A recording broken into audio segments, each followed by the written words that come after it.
tetapkan 4 hal. Apakah juga terjadi pada janin non-muslim? Iya, Pak. Dari Nabi Adam. Sampai Fir'aun pun ditanya sama Allah. Kan ada ayat yang berbunyi, alastu birabbikum. Ketika manusia berada di janin, sudah ditiupkan ruh. Setelah proses ini, ada dialog antara Allah dengan janin yang ada di dalam ruh. Allah bertanya, apakah kalian mengakui bahwa aku, yaitu Allah, itu adalah Rabb kalian? Qalu, semua janin tidak ada yang mengatakan tidak. Bala syahidna, benar kami bersaksi bahwa engkau adalah Rabb kami. Hatta bahkan itu adalah janinnya yang berada di rahimnya seorang ibu non muslim. Antakulu, tapi nanti pada hari kiamat setelah mereka lahir, ya, kemudian di hari kiamat mereka mengatakan, kok saya lupa ya Rabb mengatakan. Kenapa bisa lupa? Fa'abawahu ayyuhawidani. Kakak duduk, kak duduk. Fa'abawahu, orang tuanya lah yang menyebabkan dia beragama Yahudi, Nasrani, dan mengakibatkan mereka beragama Majusi. Jadi lingkungan itu sangat berpengaruh bagi tumbuh kembangnya seorang anak.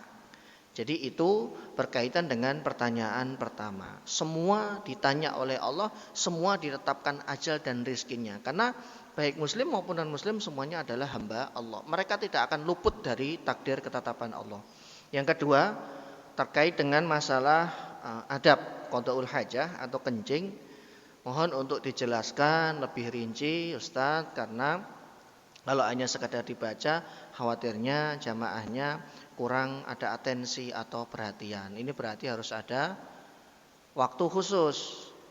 Ya, ini saja saya sampai potong-potong jadi 5 sesi begitu. Ya, tapi nanti mudah-mudahan bisa kita realisasikan, termasuk sunah-sunahnya ada di dalam kamar mandi seperti apa. Tapi bab toharo itu ada nggak Pak? Ada yang menyampaikan nggak? Fikih toharo ada.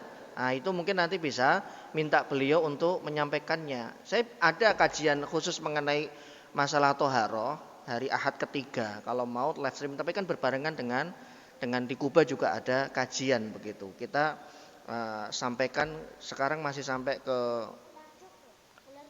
sunnah-sunnah fitrah begitu. Jadi nanti bisa diminta diurai untuk materi ini Ustadz yang mengampu materinya, atau kalau memang saya betul-betul diminta sama DKM, saya juga bisa nanti buatkan makalahnya, kemudian kita urai. Tapi ini setelah hadis yang keempat selesai begitu Pak, karena masih ada satu sesi lagi yang cukup panjang untuk dijelaskan.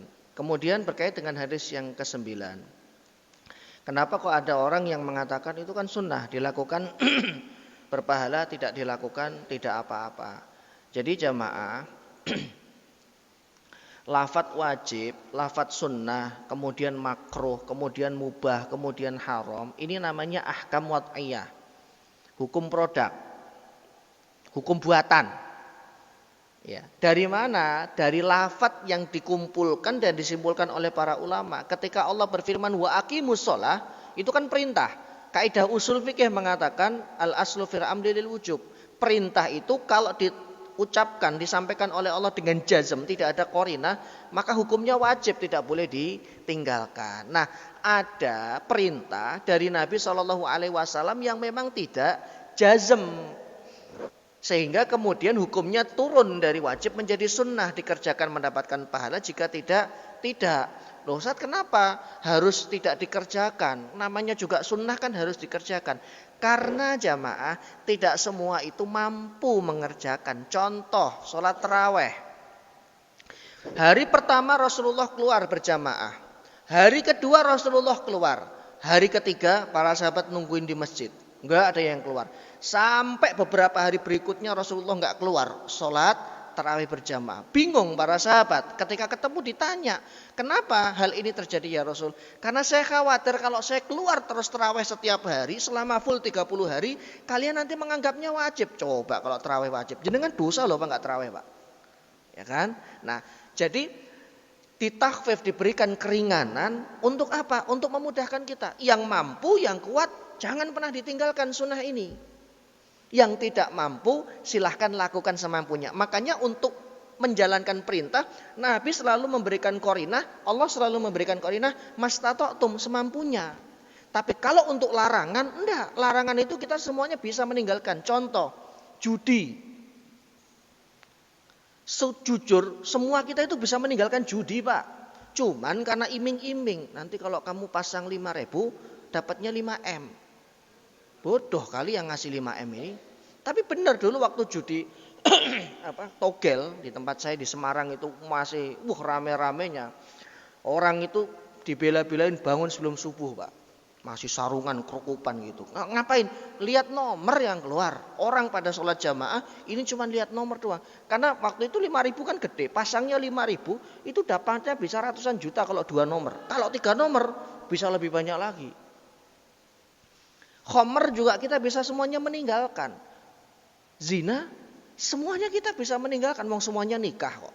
Yang enggak nikah Nabi memerintahkan untuk nikah. Karena nikah itu menjaga diri biar tidak zina. Cuman kenapa ada orang yang selingkuh, kenapa ada orang yang zina? Balik lagi imannya turun, kemudian nafsunya dominan, lingkungan yang kemudian menguasai. Jadi kita kembali kepada pokok permasalahan. Salat qobliyah maghrib Nabi mengatakan sallu qoblal ma'a. Bukan. Baina sallu qoblal maghrib, sallu qoblal maghrib. Cuman diucap 2 kali. Hadisnya riwayat Imam Abu Daud. Yang ketiga, liman sya'a, bagi yang mau. Yang enggak mau, enggak apa-apa. Kenapa? Sebagai bentuk keringanan. Tapi kalau ibadah itu adalah ibadah pokok, ibadah utama, tidak ada toleransi. Salat tetap salat walaupun opname di dalam rumah sakit. Salat tetap salat walaupun kita habis kecelakaan. Selama masih sadar, salat itu tidak gugur dari dirinya. Tapi untuk hal-hal yang itu bukan menjadi perkara pokok agama semacam sunnah, memang Nabi SAW memberikan kelonggaran. Pun kalau semua sunnah itu kita tinggalkan, kita dapat bonus pahala dari mana? Jadi untuk sebagian kalangan ini berat, tapi kepada kawanan di kalangan yang lain ini mudah dan ringan. Jadi kenapa ada lafadz sunnah dan lain-lain?